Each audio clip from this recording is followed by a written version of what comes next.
Bem, a Copa do Mundo tá chegando no fim, né?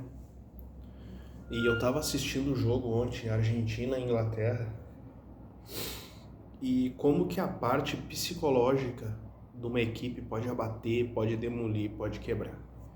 Eu vi todos os jogos da Argentina, todos os jogos. O jogo na estreia, na segunda rodada, na terceira rodada, Cabo Verde, Egito não. Egito foi o único jogo da Argentina, mas eu vi depois. Eu vi depois a. Eu entrei e eu assisti o jogo, mas já tinha passado. Mas eu vi todos os jogos, só que o jogo contra o Egito eu não assisti ao vivo. Mas eu me lembro que onde eu tava tinha um cara trabalhando e tava escutando o rádio. Era na. Acho que Jovem Pan, eu acho. Tava passando o jogo. Daí eu digo uma coisa assim, a questão psicológica, né? Você vê os caras, McAllister, Depou, Messi,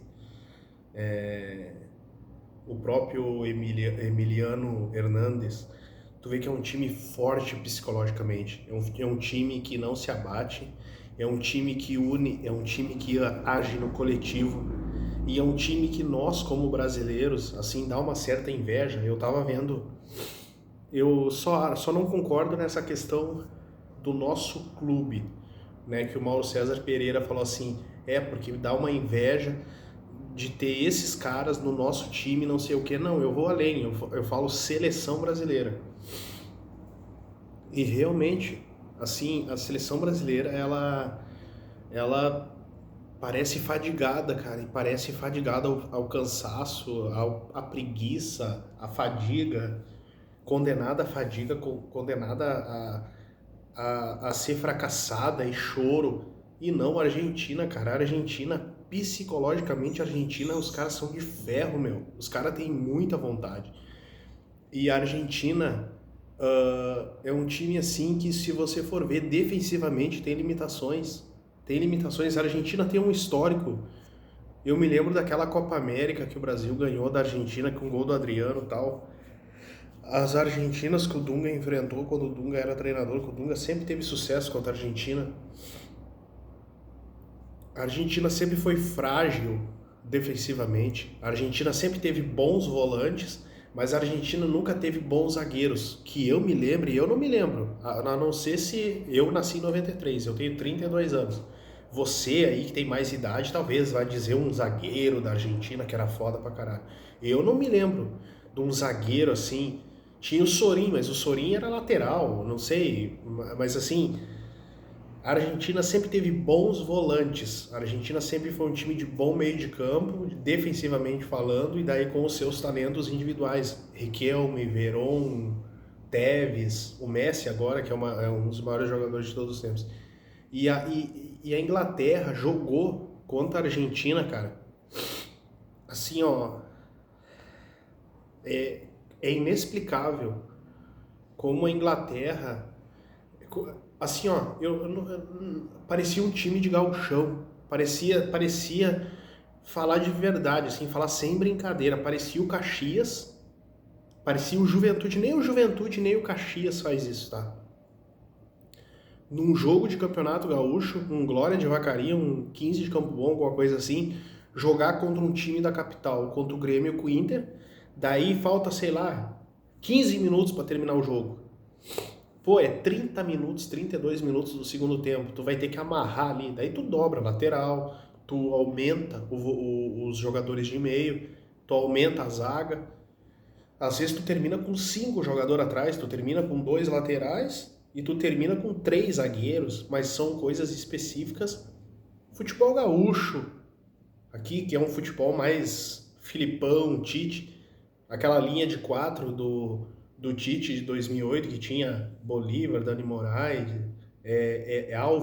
Álvares não, Álvaro e o Marcão, que era 4 zagueiros, mas o Inter tinha muito potencial no meio de campo, entendeu? Então assim, tipo, a Inglaterra não.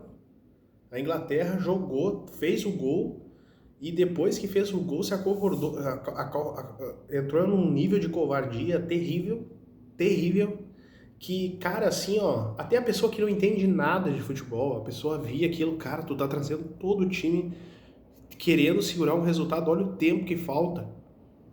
Olha o tempo que falta. Parece. Eu até vi um comentário no Twitter, uma mulher fez um comentário assim. Como é que ela fez assim no Twitter? Pô, eu não lembro o nome da guria agora. Pô, parece que a Inglaterra falta 5 jogos, falta 5 minutos para terminar o jogo. Que 5 minutos? Faltava meia hora para terminar o jogo. Parece que falta 5 minutos. E tipo, a Inglaterra, cara, entrou em uma covardia, cara. Se acovardou terrivelmente, terrivelmente, assim, que chega a dar nojo, cara. E aquele treinador da Inglaterra, cara, assim, ó, eu vou falar um negócio pra vocês. Ele já fez treta depois do jogo contra a Noruega, né? Falou mal lá, que o time tinha ido mal, não sei o quê, e daí o jogador deu uma resposta. O cara ficou naquela de leve trás lá. E, cara, a Argentina, meu... Cara, como é que tu vai...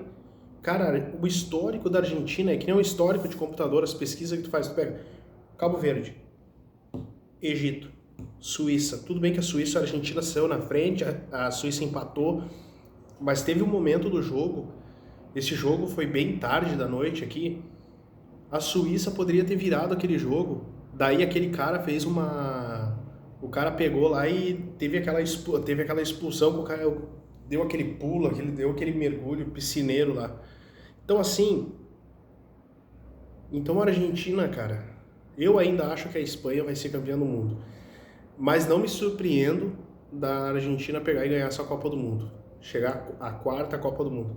Só que assim, ó, o que mais dá raiva é ver a seleção brasileira, esses 3 goleiros aí, que nenhum se compara, o Emiliano Hernandes, o goleiro da Argentina, nenhum. E nenhum se compara com o goleiro da Inglaterra e esses goleiros aí, esse Alisson, aquele Weverton, aquele Ederson, nenhum desses caras se compara. Daí, tipo, tu vê a seleção brasileira, cara. O Brasil jogou com 4 zagueiros. Ele tentou inventar Ibañez de lateral, não deu certo. Daí é Danilo, é Marquinhos, é Gabriel Magalhães, é... Como é que é o nome do outro lá? O Douglas Santos. Aquele meio de campo maldito com Bruno Guimarães, com Casemiro, com o Paquetá e aquele ataque lá com Rafinha, Matheus Cunha e o Vini Júnior, que nunca deu, que deu certo contra equipes podres ali, que não tem chance de nada. Então assim, e teve jogos quando pegou o Egito. Quando o Brasil pegou o Egito no amistoso, o que aconteceu? O Brasil conseguiu ganhar aquele jogo? Não conseguiu. Entendeu? Então assim, ó, daí você vê o Carlo Ancelotti usou todos os jogadores. Ele usou tudo que ele tinha para usar, ele só não usou os 2 goleiros. Ele usou Ryan, ele usou Neymar, ele usou Vini Júnior, ele usou Igor Thiago, ele usou Luiz Henrique, ele usou Endrick, Vini Júnior, Rafinha, Matheus Cunha, Martinelli, ele usou tudo que ele tinha. Ederson, que ele convocou no lugar do lateral, ele pegou, foi cortado um lateral, ele pegou e levou um volante. Pra tu ver a bagunça desse cara, de um cara que convocou mal, escalou mal, treinou mal, fez tudo mal e mudou mal. Tudo mal. Entendeu? Então assim, ó, e tu vê nesse jogo contra a Noruega a incapacidade mental da seleção brasileira. O cara foi bater o pênalti lá, o Bruno Guimarães, fazendo assim, cara. Parecia que tava na cadeira elétrica, parecia que tava caindo de um avião. Eu não sei se vocês lembram daquele filme A Espera de um Milagre, que tinha o francês lá que foi pra cadeira elétrica, não o negro que morreu lá injustamente lá. Não, eu tô falando daquele que o cara não molhou com a esponja. Aí ele não molhou a esponja. O cara na cadeira elétrica fazendo aquilo. Parecia o jogador da seleção brasileira. Fraco psicologicamente, completamente fraco, completamente... E choro, e só choro. Que eu vejo que é uma coisa que eu vejo todo mundo falar, né, do brasileiro. O brasileiro chora o tempo inteiro e eu vejo todo mundo falando, né. É uma seleção fraca psicologicamente e eu não sei se é do brasileiro isso. E outra coisa, companheirismo, você tem razão, você tem o Casemiro, Quem é que chegou no Casemiro quando ele tava na merda? Quando o Brasil jogou com o Japão, o Casemiro ficou muito vulnerável. Tu vê que ele se abateu. Aquele gol foi meio que em cima dele, a jogada. Nenhum jogador foi lá e deu atenção pro Casemiro, encostou no Casemiro, porque o Japão teve um momentinho ali de uns entre 5 e 10 minutos, 5 minutos, que era pro Japão fazer 2-0 e não o Brasil empatar o jogo. Só que daí o Brasil foi pro segundo tempo, empatou e virou. E daí tava todo mundo comemorando com o Casemiro lá, quando o Casemiro empatou. Mas ninguém encostou nele, entendeu? Então uma seleção individual. E tem uns vídeos aí na internet que tá circulando, eu não sei se vocês já viram, da incapacidade da seleção brasileira ser competitiva, como os argentinos. A incapacidade, cara, de chegar junto. Cara, quem viu o jogo ontem, Argentina e Inglaterra, e realmente prestou atenção, cara, a Argentina no primeiro momento, cara, nós estamos aqui. Nós estamos aqui. Nós estamos aqui. Não tem essa. Não tem essa. Outra coisa, no jogo da Espanha contra a França, aquele Yamal, um piá de 18 anos, um guri de 18 anos, deu um carrinho no principal jogador da França. Tem uma jogada também, acho que foi contra o Dembélé, acho que foi. Eu não sei se foi o Yamal, o jogador de frente marcando o Dembélé. O Dembélé vindo, ele assim... Cara, tu consegue imaginar o Vini Júnior fazer isso? Tu consegue imaginar o Matheus Cunha fazendo isso? Você imagina o Luiz Henrique fazendo isso, o Ryan, o Endrick, que é outro cara também que, assim, defensivamente, cara, daí tá explicado por que não foi titular desde o início. Então, assim, tu vê que é um monte de coisa que vai te irritando, vai te incomodando e vai te dando nojo. Tem um vídeo também que eu vi na internet ali que eles fizeram um compilado de 5 minutos, eu acho, do Brasil nas últimas Copas. Eu não vi nenhum lance do Brasil com o Dunga, de treinador, da época do Felipe Melo. Até porque ali o bicho pegava. Essas seleções 2006, 2014, 2018, 2022, 2026, com exceção de 2010, o Brasil, ele perde a bola, perdeu a bola. Perdeu a bola. Tipo assim, perdeu a bola. Não, perdeu uma bola. Vamos se ajeitar aqui. Não tem uma jogada de, sabe, vamos roubar uma bola. Então assim, cara, uma seleção assim não vai a lugar nenhum. Quando não tem vontade, não tem raça, não tem determinação, não tem porra nenhuma, uma seleção fraca, podre, imunda, cara, como é que tu vai não te dar ânimo pra fazer nada? Por exemplo, sabe quanto eu paguei nessa camiseta aqui? Eu paguei 400 conto, 500 conto nessa camiseta. Tu acha que eu ia ter ânimo de pagar 500 reais numa camiseta da seleção brasileira, 700 reais numa camisa da seleção brasileira, uma seleção podre, que os caras não têm vontade de correr atrás de uma bola, os caras não têm, assim, ó, e fora a camisa feia pra caramba, tá? Se você for ver as últimas Copas do Mundo, 98, 2002, 2010, a própria camisa de 2014, a camisa da Copa América de 2004, umas camisas bonitas que fizeram da seleção brasileira, não essa porcaria que fizeram esse ano, o número, tudo errado, assim, parece que botaram o estagiário fazer a camisa. Então, assim, parece que é tudo desleixado, é tudo uma bosta. Daí a Argentina jogou com aquele azul forte ontem, porque a Argentina tinha jogado contra a Inglaterra em 86 daquele jeito, com aquele uniforme. Daí tu vê, cara, assim, a vontade dos caras. Tu vê a raça dos caras. E outra coisa, falo da Inglaterra que perdeu o jogo, né? Mas o Kane, cara, teve hora que tava marcando que nem um lateral, tava marcando que nem um zagueiro. Tu consegue imaginar o Neymar fazendo isso? Tu consegue imaginar o Vini Júnior fazendo isso? O Neymar eu nem falo porque já tá velho e, cara, ele é um contexto completamente diferente. E é outro cara que vai fazer uma falta aí, agora se aposentando. Então, assim, ó, é isso. É isso, cara. É isso. Não tem... As pessoas, eles querem... Quando o Brasil é convocado para a Copa do Mundo, eu me lembro que saiu a convocação aqui no Brasil, aquela festa que foi, né? Aquela festa, teve carnaval, teve teve pagode, teve pecinha de teatro e não sei o que, e vovô, não sei o que vovô tinha visto a seleção brasileira ser campeã não sei quantas vezes, e não sei o que, porque somos todos nós, tá liberado acreditar, ó, tá liberado acreditar, ó, tá liberado acreditar, nem veio pro Brasil, tá lá no Canadá, não veio pro Brasil, ó, tá liberado acreditar. Vai saber quantos milhões ganhou com propaganda de cerveja, propaganda de casinha, casa de aposta, de tigrinho, tigrinho não, essas bets de jogo de futebol. Então assim, tu vê que... E outra coisa tem um comentarista de São Paulo chamado Piperno, ele fez um comentário extremamente espetacular da seleção brasileira. Tudo é... Meu Deus do céu, é uma coisa assim, ó. Cara, todo mundo tem religião. Todo mundo tem religião. Mas assim, é uma choraiama. E outra coisa, é tudo Deus. Tudo Deus. Deus não está envolvido em jogo de futebol.